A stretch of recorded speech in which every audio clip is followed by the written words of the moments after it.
Abay, si Kim Chiu at saka si Sian Lim.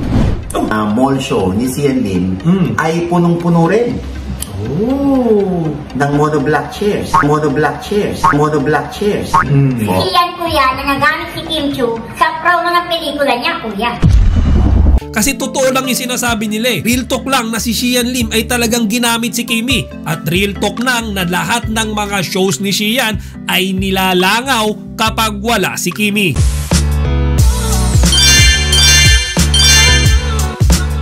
Magandang araw mga kachika!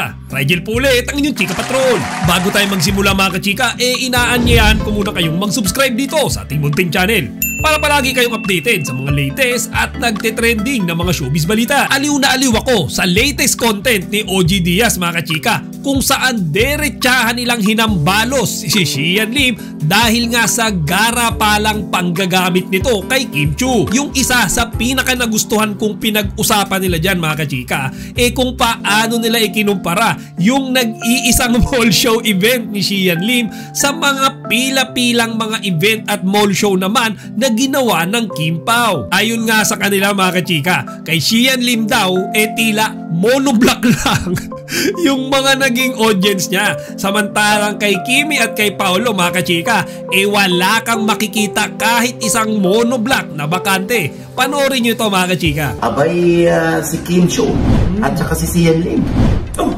Ano na naman? Dikit. Yung picture kung saan ang Kim Pao ay nasa Sorsogon. At pagkarami-raming tao. Sa kanilang kapamilya caravan. At ito naman sa Fisher Mall, kung saan ginanap yung mall show ni Sian Lim ay punong-puno rin. Ng monoblock chairs. Monoblock chairs. Monoblock chairs. Sa Kim Pao sa Sorsogon, top shot yan. Daming tao, hindi mahulog ang karayom.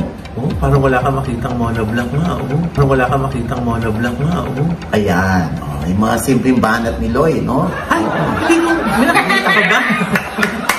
Which is for me, totoo naman mga kachika lahat ng sinasabi nila dyan eh. Kumbaga kitang-kita naman na kapag Kim Pao ang present, lahat nakaabang, mapadoon man sa personal na nanonood o sa mga bahay, full support ang ginagawa nila. Samantala, kapag si Sian Lim naman ang nagpakita sa mga tao, inuulan lang ito ng pambababash at pang-aalipusta mula sa mga netizen. Isa din sa tinalakay nila dyan mga kachika, yung walang habas na panggagamit ni Sian Lim sa pangalan ni Kimi. Dahil nga siguro meron itong paparating na pelikula, kaya naman sunod-sunod yung mga interview nito mga kachika. At tuwing meron siyang interview, hindi pwedeng hindi babanggitin si Kimi. Ngayon mga kachika, ang pinag-usapan nila dyan na nagustuhan ko sa mga interview daw, kung si Sian Lim meron daw talagang respeto kay Kimi at wala siyang intensyon na gamitin ang ex-girlfriend, pwede daw niyang abisuhan lahat ng mga reporter or interviewer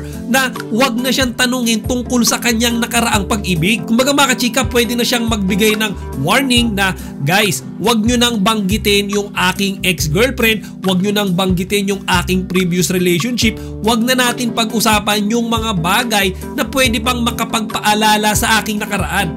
Pero siya mga kachika, iba kapag merong nagtanong sa kanya, matik, talagang bubulat-latin niya lahat ng kanyang mga nakaraang relasyon at talagang si Kimi yung kanyang binabanatan. Hanggang kailan natin laging ikukumpara o pagsasabungin ng Kim Chiu at ang Sian Lim? Sian, kuya, na nagamit si Kim Chiu sa promo ng pelikula niya, kuya. Si Sian Lim, kapag ini-interview, talagang kasabay na nun itatanong sa kanya si Kim Chiu. Kahit sinong report, itatanong si Kim Chiu sa kanya. Diba? Pero kuya, pwede niyang sabihin dapat sa guesting niya na wala ng Kim Chiu question.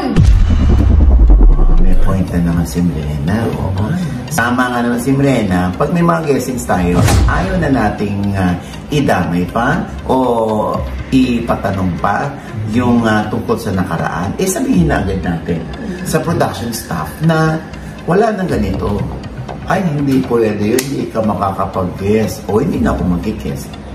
Pwede pala ganun. Prinsipyo yun. Pero kung ipagpipilitan pa rin at pagbibigyan ninyo, ibig sabihin, hindi niyo pa nga kayang bitawan yung nakaraan. Na nagpapatunay lang mga kachika na sinasadya niyang lapastanganin si Kimi para lang iangat yung kanyang sarili. Kasi mga kachika, hindi naman siya pinag-uusapan, di ba? Kaya para mapag-usapan daw siya, kailangan niyang gamitin muna yung pangalan ni Kimi. Kumbaga, sasampa muna siya sa fame na meron ng Kim Pao para siya mga kachika maambunan ng konting mga fans. Kaya nga ayon kina OG Diaz mga kachika, talaga naman daw gamit na gamit ni Xian Lim si Kimi. Kasi simula pa nung alam nyo yung naging sila hanggang nung nag-break sila mga kachika, patuloy pa rin daw ito sa kanyang pagputak para lang makakuha ng atensyon ng mga tao. Pero marunong na yung mga fans mga kachike. Kagaya nga rin nung isa sa sinabi nung mga kasamahan ni OG Diaz sa vlog na yan mga kachika,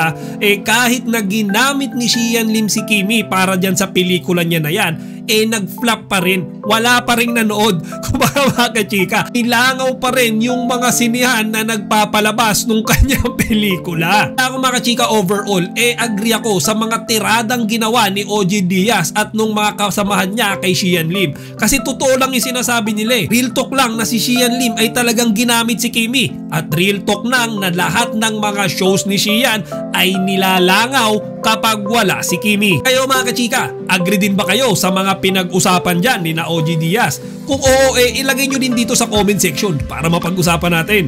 Chika Patrol, signing out! Yung kalimutan, mag-like, comment, and subscribe. Para sa iba pang mga celebrity news, i-click lamang ang mga videos na ito.